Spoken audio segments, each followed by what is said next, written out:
আজকে রওনা হলাম কলকাতা থেকে যাব তমলুকের উদ্দেশ্যে।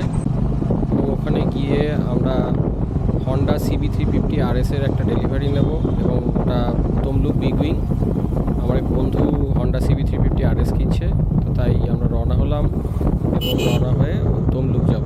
কলকাতা থেকে স্টার্ট করেছি এবং এয়ারপোর্ট 1 নম্বর গেট থেকে আমার এক বন্ধুকে পিক আপ করে তারপরে আমরা এগিয়ে যাব তমলুক হন্ডা বিগ উইংয়ের দিকে।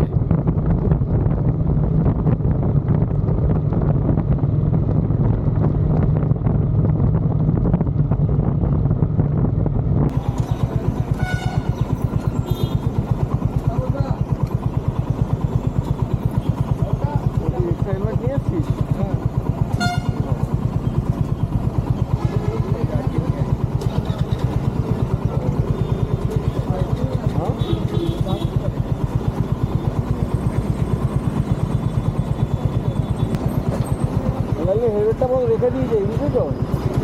বাড়িতে রেখে দিয়ে যাই, বাড়িতে রেখে দিয়ে এতটা বয়ে নিয়ে যাবো কেন? সুন্দর লাগবে।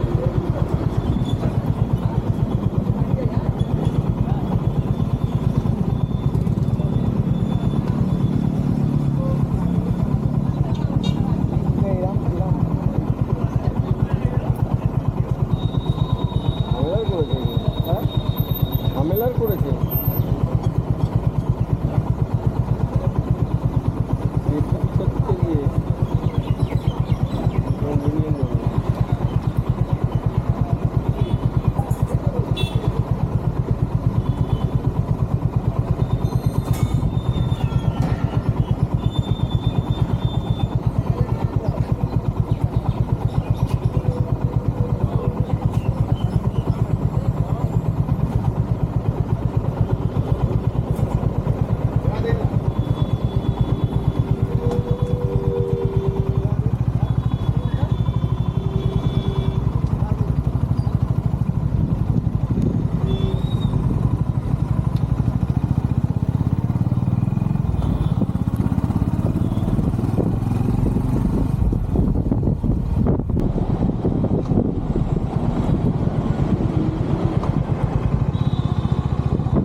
আমরা যাচ্ছি বেলগড়ি এক্সপ্রেস হয়ে। রাস্তা খুবই ভালো আছে এখন, মানে বর্ষার সময় রোড কন্ডিশন জেনারেলি খুব খারাপ হয়ে যায়, তো খুব বেশি বৃষ্টি রিসেন্টলি হয়নি, প্রচণ্ডই গরম ছিল, তো তার ফলে রাস্তা খুবই ভালো আছে বেলগড়ি এক্সপ্রেস হয়েতে। এবং সকালবেলা বলে গরমটাও তুলনামূলকভাবে কম। এখান থেকে সোজা গিয়ে আমরা দক্ষিণেশ্বরের ওখানে নিবেদিতা সেতুটা না ধরে আমরা দক্ষিণেশ্বরের দিকে নেমে যাব। একটা গোল আইল্যান্ডের মতন আছে, সেই আইল্যান্ড থেকে আমরা ডান দিক দিয়ে গিয়ে সেখান থেকে বালি ব্রিজ ধরে আমরা গঙ্গা ক্রস করব। নিবেদিতা সেতুতে যাওয়ার প্রবলেম হচ্ছে, নিবেদিতা সেতুতে যদি 4 চাকা কেউ নিয়ে যায় তাহলে যাওয়া সম্ভব, কিন্তু যদি 2 চাকা বা 3 চাকা কোনো গাড়ি থাকে সেটা নিবেদিতা সেতুতে অ্যালাউড নয়। তো তার ফলে ওইটা মাথায় রাখা দরকার। এটা একটা বলা যেতে পারে উত্তর কলকাতার দিকের এটার একটা ধাপা, এবং এটাতে নীল সাদা ব্যারিয়ার লাগানো আছে। এর ভিতরে অ্যাকচুয়ালি একটা পাহাড় প্রমাণ জঞ্জালের স্তূপ রয়েছে। জায়গাটাতে বিকট গন্ধ ছাড়ে এবং সত্যি আমাদের এটা মনে হয় যে এখানে সলিড ওয়েস্ট রিলেটেড প্রবলেমের জন্য আমরা অ্যাজ আ সোসাইটি কী ভাবনা চিন্তা করছি, এটা একটা খুব বড়, যে কত বড় প্রবলেম সেটা যারাই এই মানে এই বেলগুড়ি এক্সপ্রেসওয়ে দিয়ে যাওয়া আসা করে তারা এটা রিয়ালাইজ করবে এবং হাড়ে হাড়ে বুঝতে পারবে যে সলিড ওয়েস্ট ম্যানেজমেন্টটা যে কোনো শহরের জন্য, নগরায়নের জন্য যে কত বড় একটা প্রবলেম এবং সেটাকে কী করে অ্যাড্রেস করা যায় সেটা যত তাড়াতাড়ি আমরা আইডেন্টিফাই করতে পারবো বা ফলো করতে পারবো তত তাড়াতাড়ি আমার মনে হয় এই পাহাড়টা ক্রমান্বয়ে বেড়ে ওঠা থেকে সেটাকে কিছুটা হলেও সেই তার বৃদ্ধিটাকে কমাতে পারবো। তো যাই হোক, আজকের বিষয়টা ঠিক এই হাড় প্রমাণ জঞ্জাল নয়। আজকে একটা ভালো দিন, আজকে আমার বন্ধুর নতুন বাইকের ডেলিভারি। তো সেই জন্যই আমরা আস্তে আস্তে এগিয়ে যাচ্ছি। এগিয়ে যেতে যেতে দেখা যাক আমরা আজকে কীরকম সময়, কতক্ষণ কী লাগে, আমরা কীভাবে পৌঁছাই। প্রথমে যে স্টপটা দেবো বলে ভাবছি সেটা কোলাঘাটে দেবো মেনলি, ওখানেই দিই। ওখানে একটা অনন্যা বলে ছোটোই হোটেল আছে, সেটা ঠিক বড় মাপের কিছু হোটেল নয়, কিন্তু ওদের খাবারের কোয়ালিটি যথেষ্ট ভালো। তো তার ফলে ওখানে আজ থেকে হয়তো 10 বছর আগে থেকেই ওখানে খাওয়া দাওয়া করি এবং জায়গাটার স্টাফরাও কাইন্ড অফ আমাদেরকে চেনে। তো সেই জন্যই ওখানে গেলেও ওখানে খাই, মানে লস্যি খাই, ওখানে রুটি আছে, মাশরুম খুব ভালো বানায়, আলুর দম খুব ভালো বানায়, তো ওইগুলো ওখানে খাই। যাই হোক, জার্নিটা এখন তো সবে শুরু হয়েছে, এখন খাওয়া দাওয়ারও সেই অর্থে সময় নয়। এখন অন্ততপক্ষে আরও ঘন্টা 1.5-2 চালিয়ে তারপরে আমরা কোলাঘাট যেতে পারবো। এখন আমি ক্রস করছিলাম ডানলপ, এবার এসে পৌঁছালাম সেই গোল আইল্যান্ডটার মতন জায়গায় দক্ষিণেশ্বরের মোড়ে। এবার এই দক্ষিণেশ্বরের মোড় থেকে যেতে যেতে আমরা বাঁ দিক দিয়ে গিয়ে এই বাঁ দিকটা নিয়ে নিলাম। এখান থেকে বাঁ দিক দিয়ে গিয়ে আমি বালি ব্রিজ ধরে নেব। আর যদি ডান দিকে এই সামনের যে রেলওয়ের যে ব্রিজটা দেখতে পাওয়া যাচ্ছে, ডান দিকে রেলওয়ে ব্রিজ দিয়ে চলে গেলে সামনে দক্ষিণেশ্বর পড়বে, অথবা আরেকটু ডান দিক দিয়ে চলে গেলে আদ্যাপীঠ পড়বে। তো আমরা এগিয়ে যাচ্ছি বালি ব্রিজের দিকে।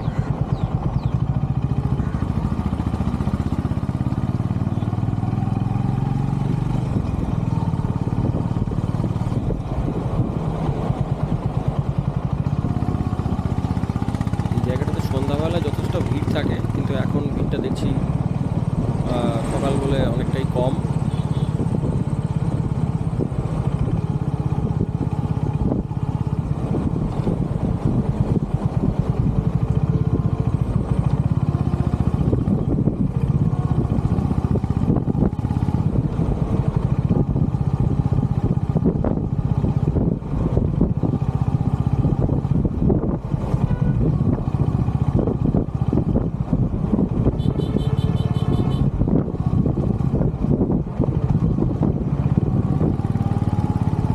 বালি ব্রিজের কাছে উঠে পড়লাম, বাসটাকে ওভারটেক করে নিয়ে যাই, কারণ জায়গাটা বড্ড ছোট, বাসটা যতক্ষণ পাশে চলবে ততক্ষণই রিস্ক।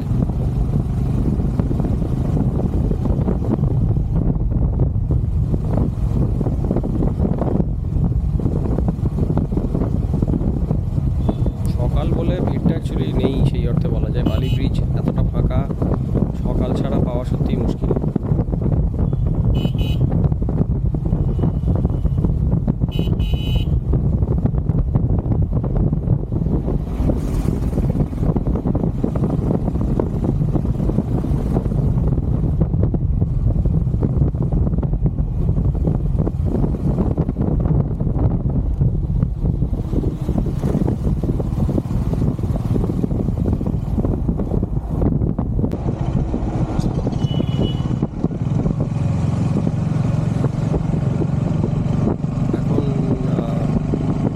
প্লাজাটা আছে, টোল প্লাজাটা ক্রস করে গেলাম, যদিও আমরা নিচ দিয়ে এসেছি বলে সেই টোল প্লাজাটা পড়েনি, গাড়ি নিয়ে আসলে পরে।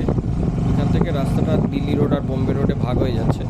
এই ডান দিকে যে রাস্তাটা চলে যাচ্ছে ওটা দিয়ে চলে যাওয়া যায় বর্ধমান বা দিল্লির দিকে, আমরা চলে যাবো বম্বে রোড বা খড়গপুর বা কোলাঘাটের দিকে। তো আমরা বাঁ দিক নিয়ে নিলাম। তাই এই জায়গাটাতেও একটা কার্ভ খুব সুন্দর আছে বলে এই জায়গাটাতে একটু লিন করে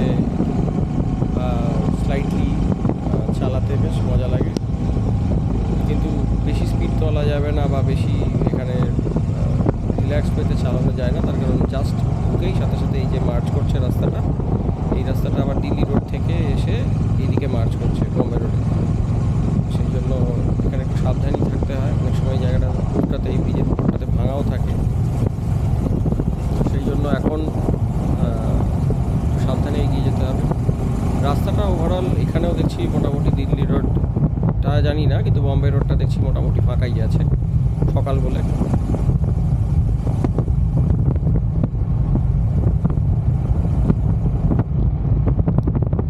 এখন যা রোড কন্ডিশন রয়েছে তাতে মোটামুটি কমফোর্টেবলি 70-80-তে ক্রুজ করা যাবে। আমিও হাইনেস চালাই, তো হাইনেস 350 মোটামুটি 80-90-100 এই রেঞ্জটাতে ক্রুজ করার জন্য খুবই সুন্দর, খুবই কমফোর্টেবল। 70 নিচে গেলে ফিফথ গিয়ারে দেওয়াটা একটু মুশকিল হয়, একটু নক করে হালকা। তো তার ফলে 70টা একটু বর্ডার লাইন আমি বলবো, যদি ফিফথ গিয়ারে চালাতে হয় ঠিকঠাক মাইলেজ পেতে হয়। কিন্তু যদি মাইলেজের ব্যাপার না থাকে তাহলে ফোর্থ গিয়ার করে হয়তো 60-70তে চালাতে হবে। ফিফথ গিয়ারে কমফোর্টেবলি চালাতে গেলে মোটামুটি তার ব্যান্ডটা এইটার মানে জেনারেলি CB350 ইঞ্জিনগুলোর ক্ষেত্রে, সেটা CB350 RS হোক বা CB350 ক্লাসিক অথবা আমার হাইনেসের মতন হোক, তিনটের ইঞ্জিন মোটামুটি সেমই। তার ফলে এটার ক্রুজিং রেঞ্জটা 80+এই থাকে ফিফথ গিয়ারে। তো আমি ওই 80তেই মোটামুটি এখন ক্রুজ করছি, ফিফথ গিয়ারেই আছি। আর রাস্তাটাও এক্সেপশনালি ফাঁকা, তো তার ফলে চালাতে বেশ মজাই লাগছে। গরমটাও পড়েনি, এখন সকাল আছে।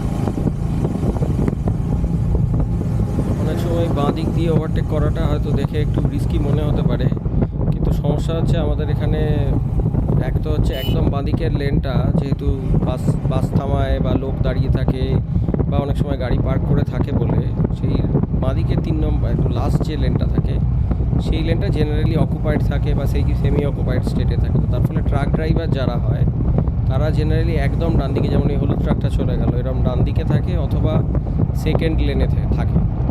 তার ফলে আমি যদি বাইকার হিসাবে ভাবি যে ডান দিক বা সেকেন্ড লেন দিয়ে ওভারটেক করবো, এবং ট্রাকরা যারা স্লো চালাচ্ছে তারা সবসময় একদম লাস্ট লেন বা একদম বাঁ দিকের সবথেকে লেফট মোস্ট লেন দিয়ে চালাবে, সেটা জেনারেলি হয় না। তো তার ফলে অনেক সময় বাইক চালাতে চালাতে লেফট সাইড দিয়েও ওভারটেক করতে হয়, যদিও আমার মনে হয় এই জিনিসটা ঠিক নয়। তার কারণ কেউ যদি কোনো ট্রাক যদি বাঁদিকে ভুল করে ওর লেন চেঞ্জ করার জন্য চাপিয়ে দেয় বা কিছু হয় উইদাউট এনি ইন্ডিকেটার, তাহলে সেটা একটু রিস্কি হয়ে যেতে পারে। তো সেই জন্য বাঁদিক দিয়ে যখনই ওভারটেক করি আমি, বা কেউই করে, কোনো বন্ধুর সাথেই হয়তো আলোচনা হচ্ছে, সবাইকেই আমি বলি যে লেফট সাইড দিয়ে ওভারটেক করলে সবসময় একটু কনসাস থাকতে হবে, দেখতে হবে যেন যত তাড়াতাড়ি সম্ভব ওভারটেকটা কমপ্লিট হয়ে যায়, এবং যাতে কোনো এইরকম অ্যাবনর্মালি হঠাৎ করে বাঁদিকে গাড়ি চাপিয়ে দেওয়ার যে রিস্কটা আছে সেটা যাতে যতটা পারা যায় সেটাকে মিনিমাইজ করা যায়।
হিসেবে একটা জিনিস আমি খুব মানে চোখে পড়ছে আর কি আমার, সেটা হচ্ছে যে এই রাস্তাগুলো জেনারেলি বাজার বসা বা টুকটাক হয়তো ওই ভ্যান যেগুলো চলে, মোটর ভ্যান, সেগুলোর পার্কিং বা সাধারণ লোকের গ্যাদারিং, ব্যারিকেড, এরম ধরনের একটা সমস্যা এই রাস্তাগুলোতে মানে কোলাঘাট যাওয়ার রাস্তাতে প্রচুর ছিল।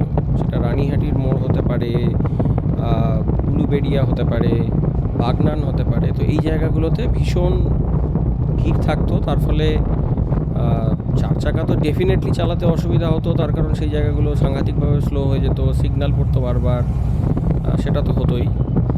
দু চাকা হিসাবে চালাতেও আমার মনে হতো অনেক ক্ষেত্রেই অসুবিধা হতো, তার কারণ এত বেশি ভিড় থাকতো। কিন্তু এখন এই ভোট হয়ে যাওয়ার পরে রাস্তাগুলো দেখছি যে আগে যেরকম যে পরিমাণ ভিড় থাকতো এই রাস্তাগুলোতে, একদম মেন হাইওয়ের উপরে, যদিও এর পাশে কিন্তু দুটো ধারেই সার্ভিস লেন রয়েছে এবং সেটা ডবল লেনের সার্ভিস লেন, যথেষ্ট জায়গা রয়েছে, তা সত্ত্বেও মেন যে রাস্তা আছে তার উপরে যে পরিমাণ ভিড় থাকতো, সেই জিনিসটা ভোটের পরে কিন্তু আমি অনেকটাই দেখছি যে কমে এসছে। এবং সেটা আমার মনে হয় যে হয়তো পুলিশি তৎপরতা হতে পারে, অথবা সরকারের ওভারঅল যে দৃষ্টিভঙ্গি রাস্তাঘাট মানে চালু রাখার জন্য, সেইগুলোকে হয়তো করা হয়েছে বা এক্সিকিউট করেছে বলে সেই জেলাগুলোতে বা সেই এরিয়াগুলোতে, পুলিশ ডিস্ট্রিক্টগুলোতে, সেখানে কিন্তু রাস্তার মানে একদম হাইওয়ের উপরের যে যানজট, সেটার কিন্তু একটা ভালো রকম পরিবর্তন হয়েছে বলে আমার চোখে পড়েছে।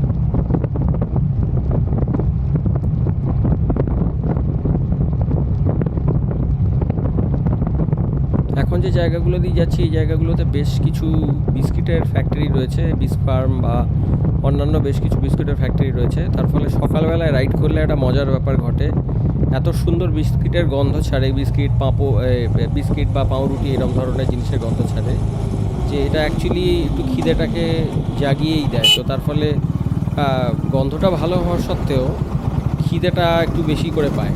তো যাই হোক, এটা একটা মানে ফান ফ্যাক্ট বলা যেতে পারে যে এই জায়গাটা দিয়ে যাওয়ার সময় এখানে বেশ বড় বড় বিস্কুটের ফ্যাক্টরির গন্ধ খুব সুন্দর আসে। গন্ধটা সত্যিই সুন্দর, কিন্তু ওই সকালবেলায় খালি পেট থাকলে তখন একটু খিদে তো পায় বটেই।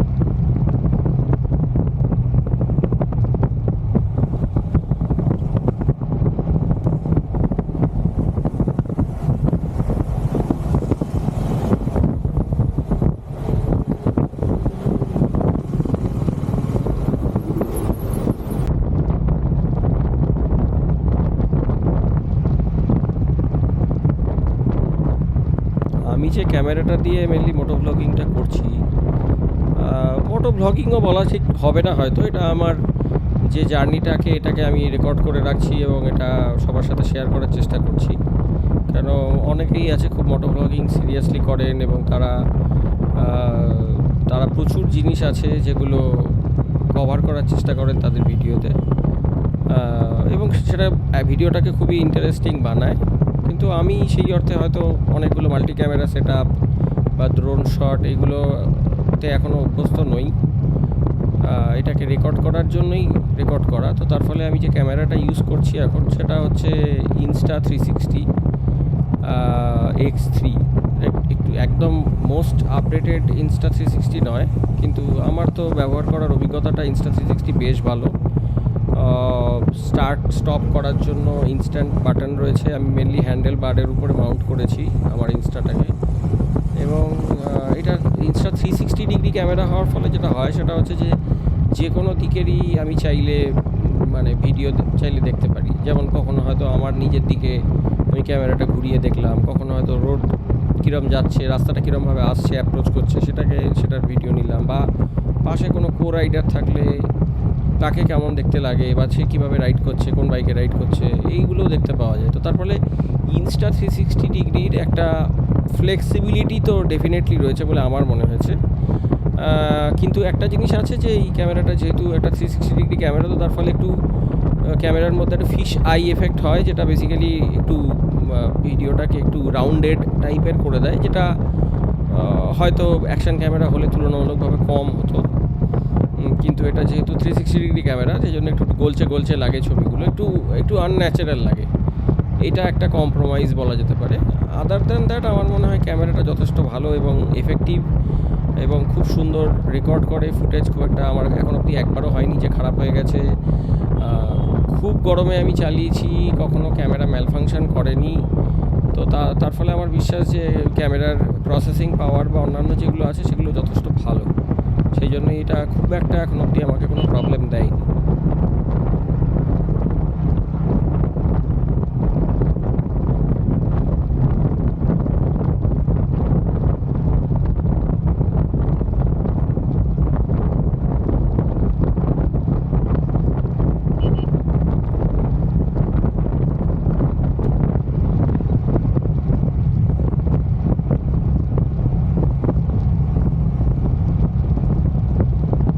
একদম ডান দিকের যে ডিভাইডার মতন জায়গাটা আছে, বুলেভার্ডের পাশের যে সাদা কালো রঙটা, সেটা মাঝে মাঝেই যদি লক্ষ্য করা যায় দেখা যাবে, দেখে মনে হচ্ছে, এখন নয় একটু আগেই মনে হচ্ছিল যে বোধহয় সাদা কালোটা সামনের দিকে এগিয়ে যাচ্ছে। এটা একটা অদ্ভুত ভিজুয়াল ইলিউশন, যেটা বেশ দেখে মজা লাগে।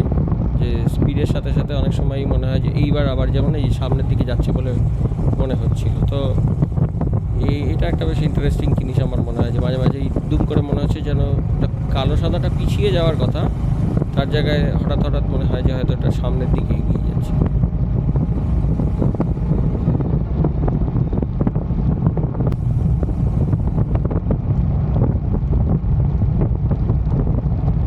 এখন রাস্তাটা বেশ ফাঁকা থাকার ফলে যেটা হচ্ছে সেটা হচ্ছে যে প্রায় 100-তে ক্রুজ করা যাচ্ছে এবং ক্রুজ করতে কোনো অসুবিধা হচ্ছে না। সামনে কোনো সেরকম অর্থে মেজর কোনো ট্রাফিক নেই, ব্লকেজ নেই।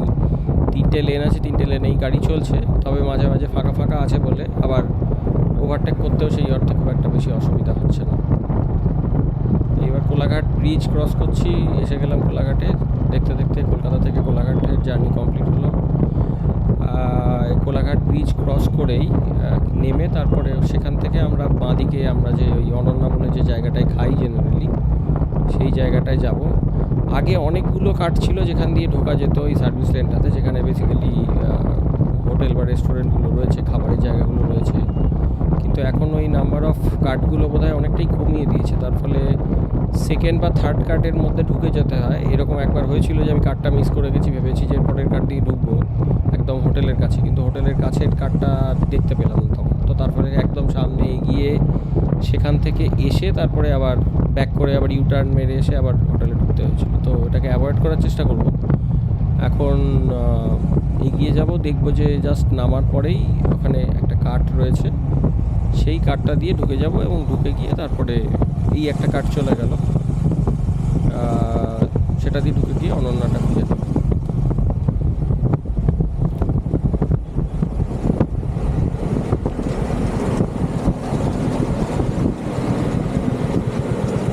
এই কাটটা দিয়ে ঢুকে যাবো। এরপরেও আরেকটা কাট রয়েছে, কিন্তু অনেক সময় হয় কি যে হয়তো মিস করে যাওয়ার একটা রিস্ক থাকে, সেইটা যাতে না হয় সেই জন্য ঢুকে যাই। কিন্তু আর একটা কাটও আছে জাস্ট যাওয়ার পথেই ডান দিকে পড়বে, এই ইলেকট্রিকের পোলগুলো ক্রস করে এইখান থেকে একটা কাট আছে যেটা দিয়েও ঢুকে যাওয়া যায়। এর পরের যে কাট, এরপরে বোধ হয় আর কোনো কাট নেই। এরপরের কাটটা একদম সে সামনে গিয়ে আবার রিটার্ন মেরে আসতে হবে। তো আমি আস্তে আস্তে দেখতে দেখতে যাচ্ছিলাম যে কোন জায়গাটাতে অনন্যাটা পড়বে। অনেক সময় মিস হয়ে যাওয়ার একটা ভয় থাকে। এই KFCটার পরে এটা ঠিক, কিন্তু তাতেও একটু সামনে পিছনে এগিয়ে যাওয়ার একটা চান্স তো থাকে। হ্যাঁ, আমরা অনন্যাতে এসে গেছি। অনন্যাতেও খুব একটা ভিড় নেই, পার্কিং এখন অবধি হয়তো সেই অর্থে বেশি গাড়ি এসে পৌঁছায়নি। তো আমরা প্যারালাল পার্কিং করে দিই বাইকটা, যাতে এখানে গাড়িগুলো দাঁড়াতে পারে। তারপরে সেখান থেকে ভিতরে ঢুকে খাওয়া দাওয়া কমপ্লিট, আবার জার্নি স্টার্ট করে দিয়েছি। কিন্তু এই যাওয়ার পর থেকে এই পিছনের বাসটা চালাচ্ছে, এই বাসগুলো এক তো জোরে চালায় ভীষণ, এবং তারপরে এরকম একটা পাগলের মতন হর্ন দিতে থাকে। তার ফলে টেনশান, মানে যে রাইডার রাইড করবে বা গাড়ি চালাবে, যাই হোক, ছোটো গাড়ি বাইকার যেই থাকবে, সে বেশ চিন্তায় পড়ে যাবে। তো এরা খুবই রেকলেসলি চালায়। যে এখন এই সামনে একটা ডেলিভারি বয় আছে, তাকে মোটামুটি অলমোস্ট ছিটকে দিচ্ছিল। এই ছেলেটার রিয়াকশান দেখে বুঝতেও পারবেন যে হাত নেড়ে দিল, যে কেন এরমভাবে চালাচ্ছ টাইপের। তো এরা বাসগুলো তো শুধরানোর নয়, তাও রাস্তা চওড়া আছে বলে জিনিসটা কিছুটা ম্যানেজ হয়ে যায়। আগে তো এই দীঘা কলকাতার বাস বা এই রুটের বাসগুলো রাস্তা সরু ছিল বলে এত জোরে চালাতো, এবং প্রচুর গাড়ি বাইক সবারই দুর্ঘটনার সম্মুখীন হতে হবে। তো সেই জিনিসটা আমার মনে হয় একটু বদলানো দরকার। মানে গাড়ি, বড় গাড়ি আছে, বাস আছে, মানে যে সে বিশাল জোরে হর্ন দেবে। বেসিক্যালি ওই হর্নগুলো যেগুলো দেয় সেগুলোও তো ইলিগাল হর্ন, মানে ওই এয়ার হর্ন ইউজ করা উচিত নয়। তো এইগুলো আমার মনে হয় যে প্রশাসনের দিক থেকে হয়তো একটু নজরদারি দরকার। কেন এটা তো ঠিক প্র্যাকটিস নয় যে যেখানে এত জোরে দুম করে এসে হর্ন দেওয়া, এবং তার ফলে তাকে একদম কাছে এসে তাকে রাস্তা থেকে নামিয়ে দেওয়ার চেষ্টা করা, এগুলো আমার মনে হয় না খুব একটা, মানে একটা ভদ্রতার পরিচায়ক তো নয়। এবার অনেক সময় হয় যে মানুষ হয়তো ভদ্র নয়, কিন্তু সিস্টেম তাকে কিছুটা বাধ্য করলো ভদ্র হতে। তো সেই দিক থেকে আমার মনে হয় যে প্রশাসনের কিছুটা নজর দেওয়া উচিত। এয়ার হর্ন অ্যালাউড নয়, কিন্তু সেই জিনিসটা ফলো হচ্ছে না। সেটা যদি ফলো হয় বা সেটাকে রিপোর্ট করে বা এরকম রেকলেস ড্রাইভিং, এর জন্য মোটর ভেহিকেল একটা আইন রয়েছে, এরকম নয় যে কোনো আইন নেই, নতুন করে কোনো আইন আনতে হবে। প্রচুর আইন রয়েছে যেখানে রেকলেস ড্রাইভিংয়ের জন্য শাস্তি হয়। কিন্তু আইন থাকাটা ইম্পর্টেন্ট নয়, ইম্পর্টেন্ট হচ্ছে যে তার সেটা পালন কতটা হচ্ছে, সেটার এনফোর্সমেন্ট কীভাবে হচ্ছে সেগুলো। যাই হোক, অনেক জ্ঞানের বাণী হয়তো হয়ে গেছে। এবার কোলাঘাটের থার্মাল পাওয়ার স্টেশন দেখতে পাওয়া যাচ্ছে বাঁদিকে। আমরা ব্রিজটা দিয়ে ক্রস করবো, এবং এখানে ক্রস করে আমরা বাঁদিক দিয়ে ঢুকে যাব তমলুকের দিকে। যদি বাঁদিক না ঢুকে সোজা ডান দিক চলে যেতাম, বা রাস্তাটা যেদিকে যাচ্ছে সেই দিকে চলে যেতাম, তাহলে ওটা নন্দকুমারের দিকে চলে যায়, এবং নন্দকুমার থেকে তারপরে ডান দিক নিয়ে চলে যাওয়া যায় দীঘা, মন্দারমণি, সব দিকে। এই যে আমি বাঁদিক নিয়ে নিলাম, এবং বাঁদিক নিয়ে নেমে পড়বো এখান থেকে, এবং নেমে ওখানে একটা আইল্যান্ড মতন আছে, সেখান থেকে আবার বাঁদিক নিয়ে এবার তমলুকের যে যাওয়ার মেন রাস্তা, সেই রাস্তার দিকে ঢুকে যাব। তমলুকের যাওয়ার রাস্তাটাও খুব বেশি ভিড় থাকে না, কিন্তু কিছু জনবসতি, কিছু বাজার পড়ে। এই বাঁদিক চলে যাব, চলে গিয়ে এবার এখান থেকে গিয়ে আবার একটু স্লাইটলি ডান দিক মতন গিয়ে এবার সোজা চলে যাব। এই রাস্তাটাও সিঙ্গেল লেন, তার ফলে একই রাস্তায় গাড়ি আসছে এবং যাচ্ছে। তো খুব বেশি জোরে এখানে চালানো যায় না, গাড়ি ঘোড়া থাকে, বাজার বসে। কিন্তু বেশ কিছু জায়গা আছে যেখানে, মানে এই জায়গাটাতেই, এখানে জনবসতি সেই অর্থে খুব বেশি নেই, এবং এখানে এরকম জলাভূমি হয়ে আছে। এই জায়গাগুলো দেখতে খুবই সুন্দর লাগে। যে কলকাতা থেকে বিশেষ করে যেহেতু খুব বেশি বেরোনো হয়ে ওঠে না, সেই জন্য যখনই এরকম ধরনের একটু ফাঁকা ফাঁকা রাস্তার কোয়ালিটিও যথেষ্ট ভালো, এবং আশেপাশে অত বাড়ি ঘরদোরের ভিড় নেই। তো তার ফলে এই জায়গাগুলো দিয়ে রাইড করতে বেশ ভালোই লাগে। এবং যদি মোটামুটি একটা স্পিড মেনটেন করা যায়, যে 40-50 কিলোমিটার স্পিড মেনটেন করা যায়, তার থেকে নিচে হলে জিনিসটা একটু বিরক্তিকর হয়ে যায়। এত গরম, তারপরে আবার স্পিডও কম, বারবার ব্রেক মারতে হচ্ছে, এরকম যদি হয় তাহলে জিনিসটা অতটা মানে আনন্দদায়ক অবস্থায় থাকে না। কিন্তু রাস্তাটা মোটামুটি এরকম, যেরকম ফাঁকা দেখতে পাচ্ছি এখন, এরকম ফাঁকা যদি থাকে তাহলে খুব একটা অসুবিধা হয় না। এবং আমি তো রাদার বলবো যে ব্যাপারটা বেশ এনজয় করার মতন। সিঙ্গেল লেনে চালানোটা একটু হয়তো রিস্কি, রাত্রেবেলা হলে বেশি রিস্কি, বিশেষ করে এই বাসগুলো যেভাবে খুব জোরে যায় বা হর্ন দিতে যায় সেই জন্য। কিন্তু এমনিতে এই রাস্তাটা এরকম ফাঁকা থাকলে চালাতে বেশ ভালো লাগে, বিশেষ করে সকালবেলা হলে, যেখানে রাস্তা ফাঁকা, বেশি লোকজন নেই সেরকম।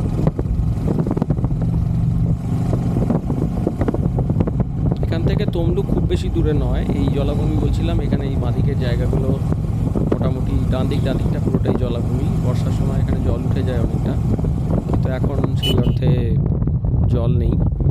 আর এই জায়গাগুলোতে পুজোর সময় আসলে প্রচুর কাশবন, হয়ে থাকে, দেখতে খুব সুন্দর লাগে, চারিদিকটা পুরো সাদা হয়ে থাকে।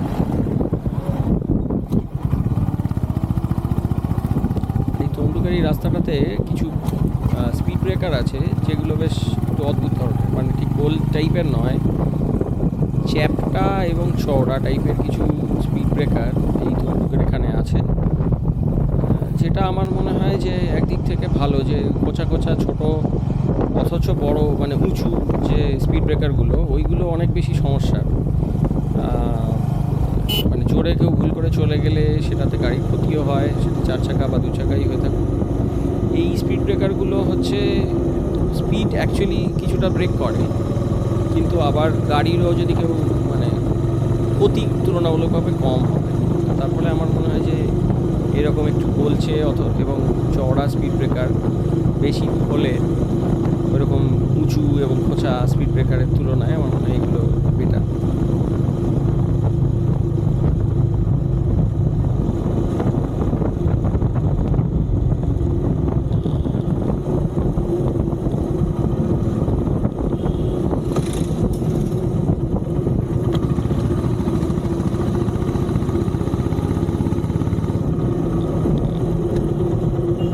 এই স্পিড ব্রেকারগুলোর কথাই বলছি, হেডটা স্কোয়ার, হোয়াইট।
ঢোকার ঠিক আগে আগে বেশ কয়েকটা, এই রাস্তাটা একটু এঁকে বেঁকে যায়, যে জায়গাগুলো বেশ বেশ সুন্দর লাগে, প্রচুর গাছ আছে এবং রাস্তাগুলো একটু এঁকে বেঁকে গিয়ে তারপরে ব্রিজে ওঠে এবং এই ব্রিজটা ক্রস করে তারপরে মোটামুটি তমলুকের রাস্তাটা পৌঁছে যায়।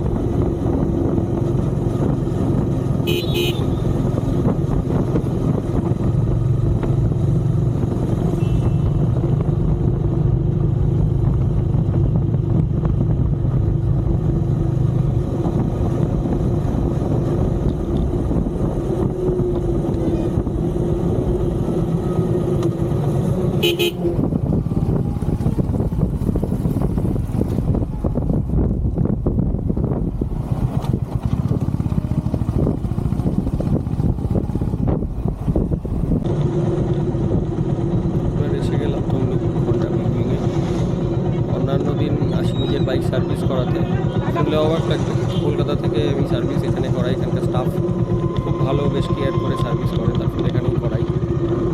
কিন্তু আজকে এসছি ডেলিভারি নিতে, তো একটা CB350 RS বন্ধু নেবে, দেখা যাবে, তার ফলে ভিতরে গাড়ি ঢোকানোর ব্যাপার নেই, বাইরেই রাখবো। এখন আস্তে আস্তে আমরা শোরুমে ঢুকছি, বেশ খুশির মুহূর্ত। নতুন বাইক নেওয়াটা সবসময় একটা ইন্টারেস্টিং ব্যাপার লাগে আমার কাছে, গাড়ি বাইক তো ডেলিভারি নিলে তার সাথে যেতে বেশ ভালো লাগে। এখন আমরা যাচ্ছি ডেলিভারির গাড়ি দেখতে।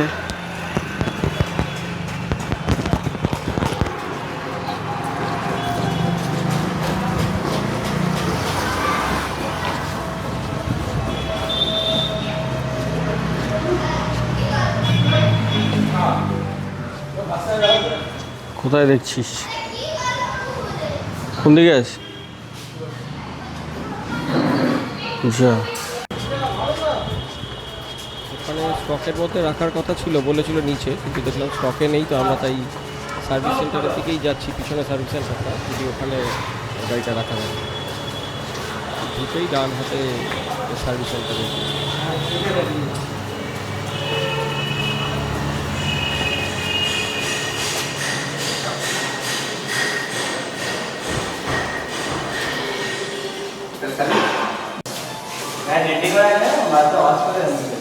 হ্যাঁ, গাড়ির দর্শন।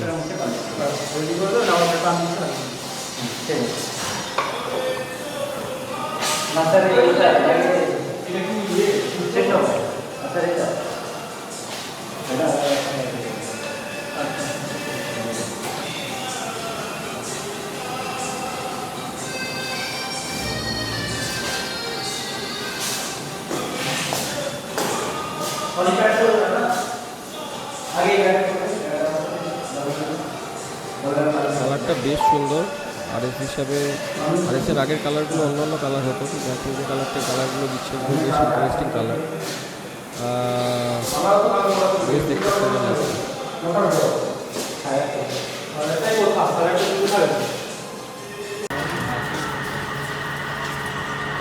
ধোলাই হবে কিছুটা হালকা, খুব বেশি নয়, একটু জল দিয়ে দিয়ে তারপরে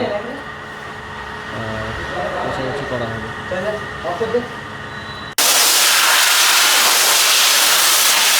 আমিও গাড়ি নিয়ে আসছি এখানে সার্ভিস করাই ওই অনুপের কাছে, যে এখন গাড়িটা হাওয়া নিয়ে পরিষ্কার করছে। অনুপ খুব ভালো কেয়ার নেয়, বাইক ভালো সার্ভিস করে, তো এই জন্য আমি অনুপের কাছেই আসছি। বলি যে যে সার্ভিস ম্যানেজার থাকে তাকে বলি যে একটু অনুপকে আমার গাড়িটা সার্ভিস করে দেবে। আজকে অনুপই গাড়িটা ডেলিভারির জন্য রেডি করছে।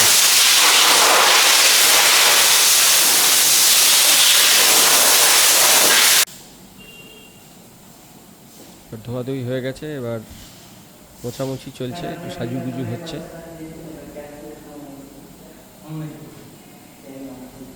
নাম্বার প্লেট অলরেডি লেগে গেছে।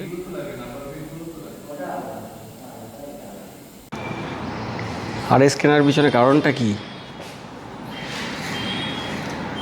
প্রথমত হচ্ছে আমার কেনার তো অনেকদিন আগে থেকে ইচ্ছা ছিল। আমি কিছুদিন আগে আমার ফোন চেক করতে করতে দেখছিলাম যে দু বছর আগে আমি এটা ওই বাইকটা নিয়ে সার্চ করেছি। আর একটা ব্যাপার তো ডেফিনেটলি যে অ্যাস্থেটিক্সটা খুব ভালো। আমার আগে তো খুব একটা আইডিয়া ছিল না ইঞ্জিন কেনা হবে অন্য কিছু, সেটা পরে আস্তে আস্তে বুঝতে পেরেছি।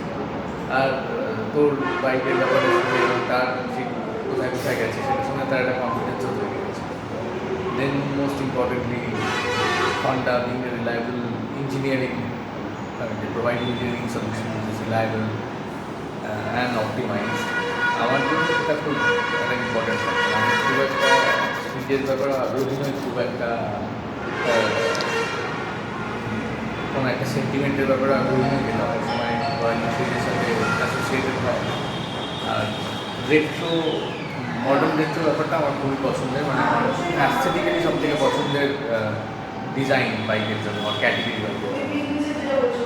সেই দিক থেকে দেখতে গিয়ে আমার মনে হয়েছে সব দিক থেকেই সিবি হন্ডার সিবি সিরিজটা is much suitable for my choice.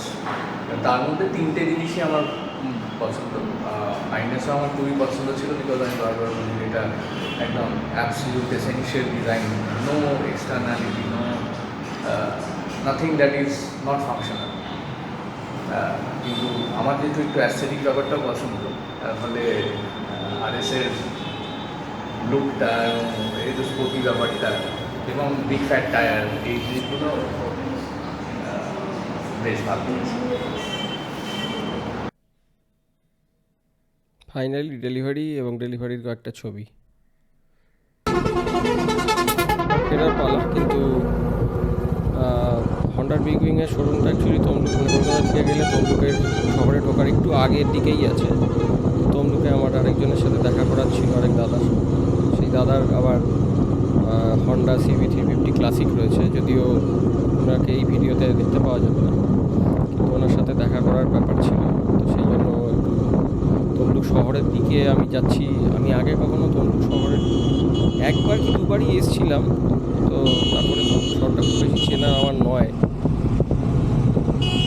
আমি জেনারেলি সার্ভিস করেই মানে ওই বিগ উইংয়ে সার্ভিস করাই এবং করিয়ে আবার ওখান থেকেই ফিরে যাই। তো তার ফলে শহরে ঢোকার খুব একটা দরকার আমার পড়ে না। তো আজকে ঢুকছি। শহরের রাস্তাঘাট তো বেশ ভালোই চড়াই লাগছে। পুরনো শহর, তাম্রলিপ্ত বলে আমরা ইতিহাসে পড়েছি, কিন্তু পুরনো শহর হলেও রাস্তা কিন্তু আমার মনে হচ্ছে যথেষ্ট ভালো এবং চওড়া জায়গা এখনও রয়েছে। তো সেই জন্য এরকম মনে হচ্ছে না যে জিনিসটা খুব একটা পুরনো শহরের একটা ক্লামজি যে ব্যাপারটা থাকে সেটা কিন্তু এই শহরে একদমই আমার তো চোখে পড়ে। যদিও এটাও ঠিক যে হয়তো যারা মানে ইতিহাস নিয়ে পড়াশোনা করেন বা যারা এটার ব্যাপারে জানেন তারা এটাও অবশ্যই জানেন যে সেই সমুদ্র বন্দরের যে তাম্রলিপ্ত সেই সমুদ্রও তো পিছিয়ে গেছে। তো তার ফলে এটা হয়তো তারা কমেন্টে জানাতে পারবেন যে এটা আদৌ সেই পুরনো তাম্রলিপ্তর অংশ নাকি এটা হয়তো পরবর্তীতে গড়ে ওঠা তমলুকের শহর। এটা পুরনো তাম্রলিপ্ত হয়তো শহরের আরেকটু অন্যদিকে রয়েছে, সেটা আমি জানি না। এটাও একটা নতুন দিক হতে পারে। এটাও হয়তো যদি কেউ কমেন্টে জানান বা তাহলে সেটা ভবিষ্যতে একদিন রাইড করতে গিয়ে বা হয়তো সার্ভিস করিয়ে তারপরে সেই জায়গাটা হয়তো ভিজিট করে আসা যাবে। সেটাও একটা ভালো ইন্টারেস্টিং স্টোরি হবে যে ইতিহাসে পড়ার যে বন্দরের গল্প আমরা পড়ি, তাম্রলিপ্তের যে ইতিহাস পড়ি সেটা কোথায়, সেটাও একটা জানার ইচ্ছা তো রইল।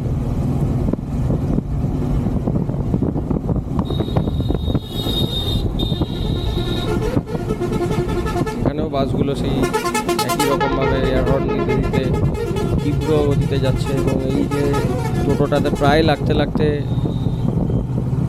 বেরিয়ে গেল টোটোটা বাঁদিকে। যদিও ভুল কিছু ক্ষেত্রে টোটোরও আছে যে ও বাঁদিকের লেনটা পুরোটা ছাড়া থাকা সত্ত্বেও একদম ডান দিকের লেন দিয়ে কেন যাচ্ছে এটা আমি জানি না এটা হাইওয়ে কি না। যদি হাইওয়ে হয়ে থাকে সেক্ষেত্রে তো তোমার মানে এটা ওঠাই উচিত নয় হাইওয়েতে টোটো, কিন্তু পশ্চিমবঙ্গ তো এখনও আছে পশ্চিমবঙ্গেই।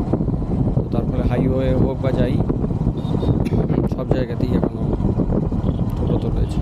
এই আমার সেই বন্ধু বাইক ডেলিভারি পেয়ে গেছে, সাথে একটা হেলমেট দিয়েছে যেটা পিছনে বেঁধে নেওয়া হয়েছে, পিছনের সিটে বসানো, এবং একটা সুন্দর বাইকের কভারও দিয়েছে। আমি আমার বাইকটা কিনেছিলাম দুগার থেকে তো আমাকে একটা বাইকের কভারও দেয়নি, কিন্তু এরা যথেষ্ট ভালো যে এরা হেলমেট দিয়েছে, বাইকের কভার দিয়েছে।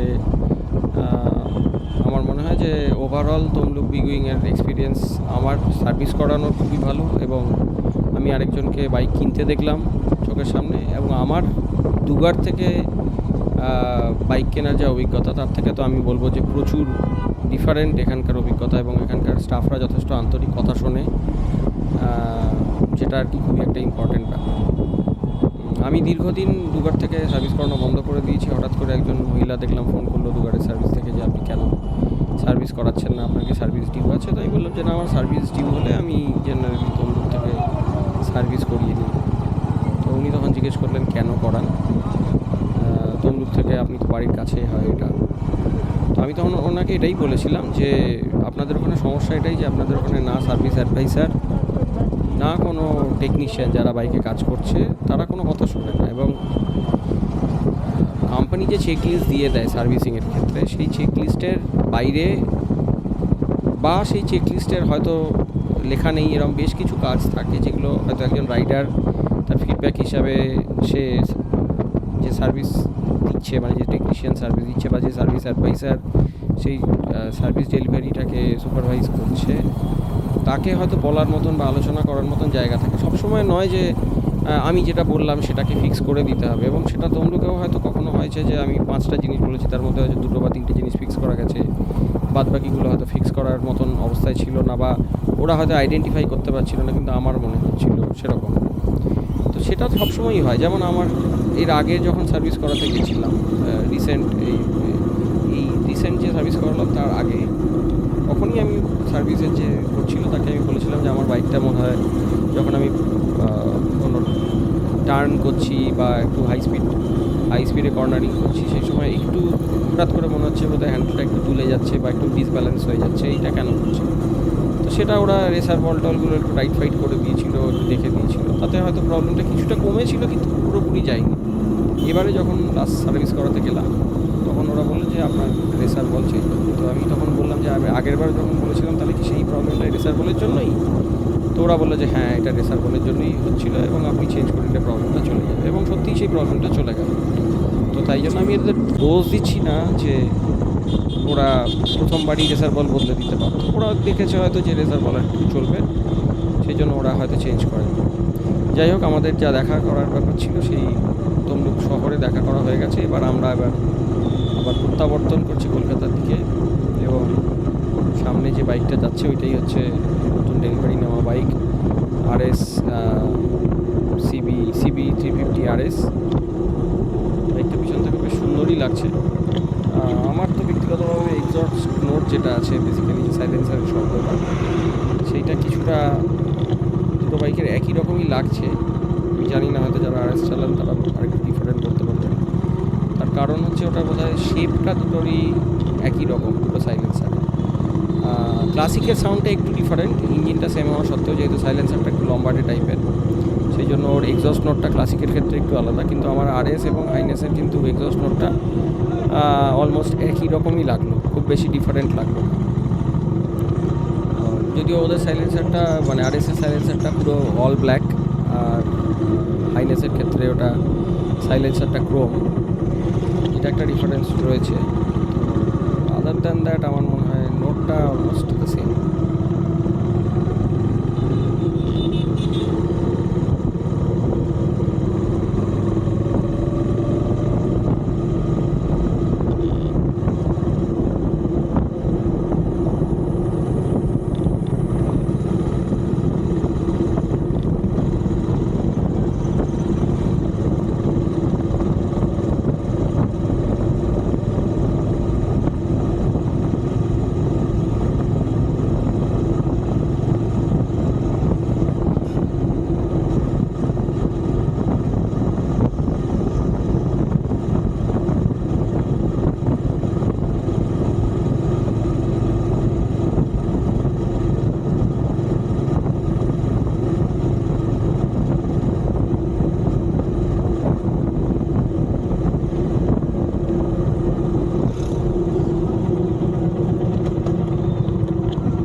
ওই জায়গাটা দিয়ে আবার ফিরছি। শিগগিরই মেন যে হাইওয়ে আছে ওই হাইওয়ের কাছে এসে পড়বো। কিন্তু এই জায়গাটা দিয়ে অ্যাকচুয়ালি বাইক চালিয়ে যেতে সবসময় ভালো লাগে। এত গ্রিন চারপাশে থাকে এবং অন্য সময় তো কাশফুলের প্রবলেম হয়ে থাকে এই জায়গাগুলোতে। এই জায়গাটা বেশ বেশ ভালো লাগে। আর জনবসতি খুব একটা নেই আশেপাশে, তার ফলে ভিড় ভাড়াও অতটা বেশি হয় না।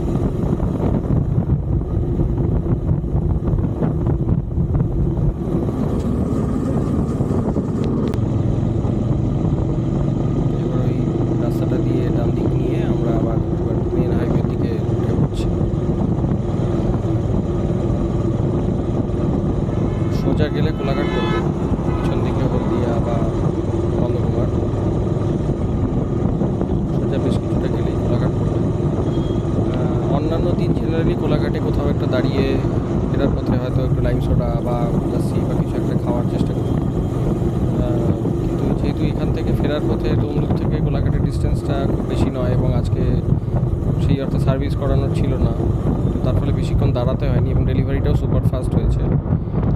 এটাও হয়তো বিগুইংকে থ্যাঙ্কস দিতে হবে যে একদম ওরা গাড়িটা কাইন্ড অফ রেডি রেখেছিল, পেপার ওয়ার্কস কিচ্ছু করতে হয়নি, জাস্ট বললো আপনারা গাড়ি নেবেন, গাড়ি রেডি, এরকম ব্যাপার। তো তারপরে জাস্ট নাম্বার প্লেট লাগালো, তো পরিষ্কার পরিচ্ছন্ন করে দিল, পালিশ করে দিল এবং অ্যাক্সেসরিজ যা বলা ছিল সেগুলো লাগানোই ছিল। তার ফলে ওরা সময় কিচ্ছু নষ্ট করে না। তার ফলে খুব তাড়াতাড়ি আমাদের ডেলিভারি খুব ফ্ললেসলি ডেলিভারি হয়ে গেল এবং ডেলিভারি হয়ে যাওয়ার সাথে সাথেই আমরা রওনা হলাম। তো তার ফলে আর আসার পথে যেহেতু দাঁড়িয়েছিলাম এবং আমার যে দাদার কথা বললাম ওনার ওখানে দেখা করতে গেছিলাম এবং উনি বেশ কিছু জিনিস লাসি বা অন্যান্য ড্রাই ফ্রুট খাইয়েছেন, তো তার পেটটা খুব একটা খালি নয়। তো সেই জন্য আর কোলাঘাটে দাঁড়াবো না, এখান থেকে সোজা যাবো, গিয়ে কোলাঘাটের একটা গোল আছে সেই গোল অংশটা দিয়ে ঘুরে এবার মেন যে খড়গপুর কলকাতার যে হাইওয়ে সেটাতে এই জায়গাটাও বেশ সুন্দর লাগে, একটা লুপের মতন করে ঘুরতে হয়। এই লুপটা এই জাস্ট এবার থেকে আস্তে আস্তে করে লুপটা স্টার্ট হবে, লেফটের লুপটা ঘুরতে গিয়ে তারপরে আস্তে আস্তে ওটা মেন হাইওয়েতে উঠে যাবে। এটাও এই জায়গাটা তো চালানোটা বেশ ইন্টারেস্টিং লাগে, তার কারণে এই লুপটা যথেষ্ট বড়, একটা ফুল লুপ করতে হয়।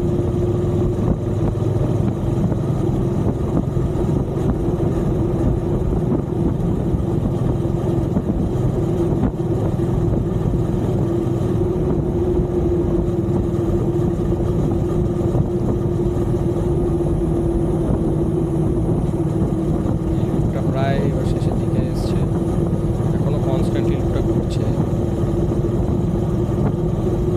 এইবার আমাদের লুপটা কমপ্লিট হলো। উপরের যে ব্রিজটা আছে ওখান দিয়ে আমরা এসে বেসিক্যালি ফুল লুপটা ঘুরে তার তলা দিয়ে যাবো। উপরের যে ব্রিজটা যাচ্ছে এটা দিয়েই আমরা আসলাম, এসে এবার আমরা এই লুপ ঘুরে আবার নিচ দিয়ে বেরিয়ে যাচ্ছি। সামনেই কোলাঘাটের ওই জায়গাটা এসে গেল যেখানে সব খাবার জায়গাগুলো রয়েছে, শেরে বাজার, দোকান, এক্সপ্রেস ধাবা হোক সব আছে। তো আমরা ওখানে আর যাবো না আজকে, আমরা এগিয়ে যাব একদম মেন রাস্তার দিকে, কলকাতার দিকে বেরিয়ে যাবো। খুব বেশি রোদ নেই কিন্তু গরমটা ভালোই ছিল, তো তারপরে প্রচণ্ড ভ্যাপসা ছিল, জল তেষ্টা ভীষণ পাচ্ছিল মাঝে মাঝেই। আমার ব্যাগে জল ছিল, মাঝে মাঝে জল নিয়ে দাঁড়িয়ে জল খেতে হয়েছে। এই মেন রাস্তায় এসে গেছি এবং এবার আবার কোলাঘাট ব্রিজের দিকে উঠছি কলকাতার দিকে ফেরার জন্য। ভিড় কিছু নেই খুব একটা, কিন্তু গরম আছে, হিউমিডিটি আছে, তাই জন্য বাইক চালানোটা খুব বেশি এনজয় করা গেছে তা নয়, কিন্তু এমনিতে রাস্তা ফাঁকা ছিল। গরমটার জন্যই মেন কষ্ট বেশি হচ্ছিল, ভীষণ হিউমিডিটি এবং ওয়ার্ম ছিল ওয়েদার, সেটার জন্য একটু সমস্যা হচ্ছিল, মাঝে মাঝে দাঁড়িয়ে জল খেতে হচ্ছিল। কিন্তু এমনিতে তাছাড়া আমি বলবো যে আর খুব একটা কিছু অসুবিধা হয়নি। ট্রাফিক আরও কম ছিল দুপুরবেলা বলে, তারপরে রাস্তাও ফাঁকা ছিল।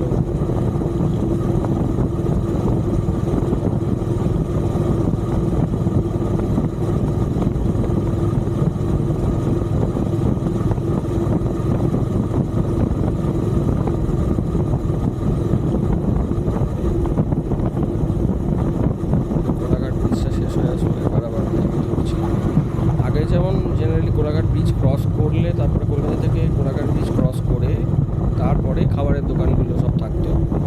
এখন আস্তে আস্তে জিনিসটা এক্সটেনশন হয়ে এতটা হয়ে গেছে যে এই দেউলটি বা এই জায়গাগুলোতেও প্রচুর খাবারের দোকান হয়ে গেছে। দু একবার আমি দাঁড়িয়েওছি বা দূর থেকে কোথাও রাইড করে আসছি রাঁচি থেকে বা অন্য জায়গা থেকে, তখন সেক্ষেত্রে হয়তো কোলাঘাটে ভিড় থাকে বলে সন্ধ্যাবেলার দিকে হলে তখন একটু ফাঁকা জায়গার খোঁজ করতে গিয়ে তখন এই যে জায়গাগুলো আছে এই জায়গাগুলোতেও বেশ কিছু খাবারের জায়গা হয়েছে, হোটেল রেস্টুরেন্ট হয়েছে, যেগুলোতে বসে খাওয়া হয়তো সেরে পাঞ্জাবে খেয়েছি কতটা বলা যাবে না, কিন্তু এই জায়গাগুলোতে খাবার খারাপ করে না।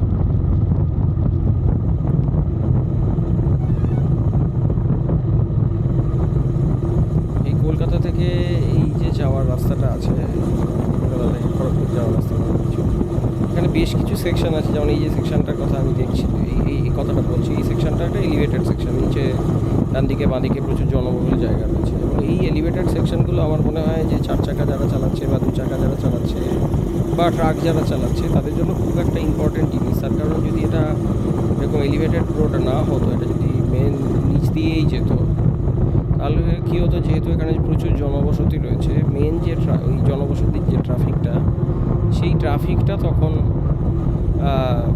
এই রাস্তার উপর এসে যেত, যেটা খুব সমস্যা তৈরি করতো। এবং এই সমস্যাটা আছে এখন। কলকাতা থেকে যদি শিলিগুড়ি কেউ যায়, কলকাতা থেকে শিলিগুড়ি গেলে তখন এই সমস্যাটা চরমভাবে তারা দেখতে পাবে। মোটামুটি কলকাতা থেকে একটা যা রাস্তার কন্ডিশন, কলকাতা থেকে বেরিয়ে কেউ বেলগড়ি এক্সপ্রেসওয়ে দিয়ে গিয়ে তারপরে কল্যাণী এক্সপ্রেসওয়ে ধরবে, কল্যাণী এক্সপ্রেসওয়ে থেকে ধরেছে, তারপরে হরিণঘাটা হয়ে তারপরে হাইওয়ে আবার ধরবে। কিন্তু হাইওয়ে ধরে কৃষ্ণনগর ক্রস করার পর থেকে পলাশী বা ওই জায়গাগুলো, পলাশীর পর থেকে বহরমপুর, তারপরে মালদার দিকের যে জায়গাগুলো আছে, সুজাপুর, কালিয়াচক, ফারাক্কা, এই জায়গাগুলোতে জনবসতির ভিতর দিয়ে যেহেতু হাইওয়েটা যাচ্ছে, ওখানে এলিভেটেড রোড বেশিরভাগ ক্ষেত্রেই নেই, তার ফলে সাংঘাতিকভাবে ট্রাফিক স্লো হয়ে যায়। প্রচুর লোকজন গাড়ি, ভ্যান, টোটো, অটো, বাস পার্ক করছে, দাঁড়াচ্ছে, এবং যে হাইওয়ের যে স্পিডটা থাকে সেটা পুরোপুরি নষ্ট হয়ে যায়। এবং আমার মনে হয় এটা পুরো মালদার অন্ততপক্ষে 50%, মানে বেসিক্যালি মালদা বাইপাসে ঢোকার আগে অবধি, ফারাক্কা থেকে আর মালদা বাইপাসে ঢোকার আগে অবধি, এবং মোটামুটি পলাশী থেকে আর ওই ফারাক্কা অবধি এই অংশটা সিরিয়াসলি আমার মনে হয় যে এটার এই রাস্তার ট্রাফিকের যে অবস্থা তার মানে পরিবর্তন দরকার। এখানে এলিভেটেড রাস্তা দরকার, এখানে ট্রাফিক কন্ট্রোল একটু সিরিয়াস হওয়া দরকার, না হলে ওই জায়গাগুলো অ্যাকচুয়ালি আর ড্রাইভেবল অনেক ক্ষেত্রেই নেই। আমি রিসেন্টলি আবার সেই বলছি ভোটে জেতার পরে আমি ওইদিকে যাইনি, তার ফলে আমার ধারণা নেই যে কতটা পরিবর্তন হয়েছে, কিন্তু তার আগে যে পরিমাণ যে অবস্থা ছিল, সত্যি কালিয়াচক বা সুজাপুর এই জায়গাগুলো পার করা বা ফারাক্কা পার করাটা একজন 4 চাকায় নিয়েই যাওয়ার কথা আমি বলছি। একটা বিভীষিকার মতন হয়ে গেছিলো যে ওইখানে 2 ঘন্টা দাঁড়াতে হবে, নাকি ওখানে 3 ঘন্টার লাইন পড়বে, নাকি আমাকে বেশিরভাগ রাস্তাটাই অপোজিট সাইডে আর 5টা গাড়িকে ফলো করতে করতে যেতে হবে।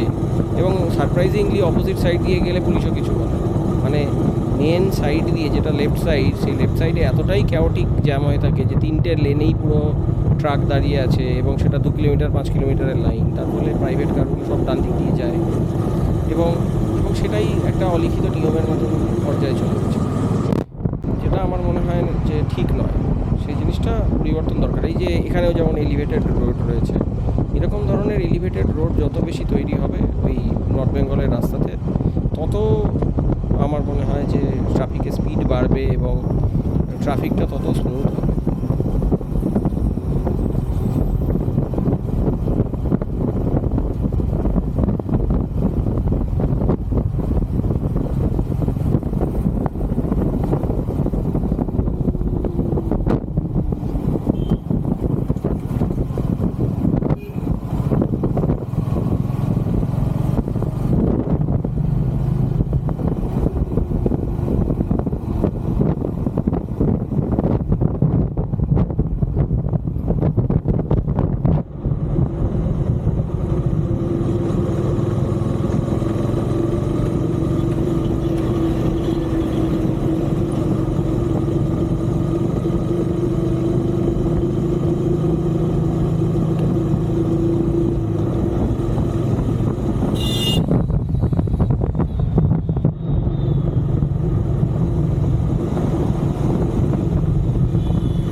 যাচ্ছে। বালি ব্রিজ দিয়ে এগিয়ে গিয়ে আমি বাড়ির দিকে চলে যাব। তো আমার বন্ধু সে তার মতো করে রওনা হয়ে চলে গেছে। এখান থেকে আমি আমার বাড়ির দিকে রওনা হয়ে গেছি। আজকের দিনটা বেশ ভালো কাটলো। একটা নতুন গাড়ি তেল গাড়ি হলো, আমি আমার বাইকটা নিয়ে একটা বড় রাইড করতে পারলাম। গরম ছিল ভালো রকম, কিন্তু রাস্তায় খুব বেশি ট্রাফিক ছিল না, তার ফলে কষ্ট খুব বেশি হয়েছে তা বলতে পারবো না। গরমের জন্য কষ্ট হয়েছে, কিন্তু ট্রাফিকের জন্য বা রাইড করার যে মজাটা সেটা পাওয়া গেছে। তো যাই হোক, তো সব মিলিয়ে আজকের দিনটা ভালোই কাটলো। আমি চেষ্টা করবো এরকম ধরনের যে ভিডিওগুলো আমি ইনস্টা360 বানাচ্ছি, আমি নিজের জার্নিটাই কাইন্ড অফ রেকর্ড করার জন্য সেগুলোকে আবার আমি কিছু রেকর্ড করে রেখেও দেবো, যাতে অন্য কেউ যদি দেখতে ইন্টারেস্টেড হয়ে থাকেন তাদের যেন একটা দেখার একটা রেফারেন্স পয়েন্ট থাকে যে কী কী জিনিস আমি বলছি। হয়তো কারোর ক্ষেত্রে কোনো যে ইনফরমেশনগুলো আমি শেয়ার করছি তাদের কারোর হয়তো তাতে কাজেও লেগে যেতে পারে, বা হয়তো আপনারা এমনি রাইডগুলো দেখতে ভালোবাসেন, সেটাও হতে পারে। সেই জন্য তো এবার দক্ষিণেশ্বর ক্রস করছি। দক্ষিণেশ্বর ক্রস করে আবার এখান থেকে বাদিক নিয়ে নেবো, নিয়ে এবার আমি বেলগুড়ি এক্সপ্রেসওয়ে ধরে নেবো। এখান থেকে যদি ডান দিক নিয়ে নিতাম, এখান থেকে বাঁ দিক নেবো। এই যে ডান দিকে যে গাড়িগুলো চলে যাবে রাউন্ডের থেকে, যে ডিজায়ারগুলো ঢুকে যাচ্ছে, সেইগুলো চলে যাচ্ছে ডানলপ দিয়ে। তো আমি আজকে ঠিক করেছি আমি ডানলপ দিয়েই যাবো, বেলগুড়ি এক্সপ্রেসওয়ে দিয়ে যাবো না, তার কারণ দুপুরবেলায় আছে, মোটামুটি ভিড় খুব একটা বেশি হবে না। বাঁ দিক দিয়ে চলে গেলে বেলগুড়ি এক্সপ্রেসওয়ে দিয়ে চলে যেতাম, আমি ডান দিক দিয়েই চলে আসি। তার কারণ আমি ডানলপ হয়ে চিড়িয়া মোড় হয়ে আমি আমার বাড়ির দিকে রওনা।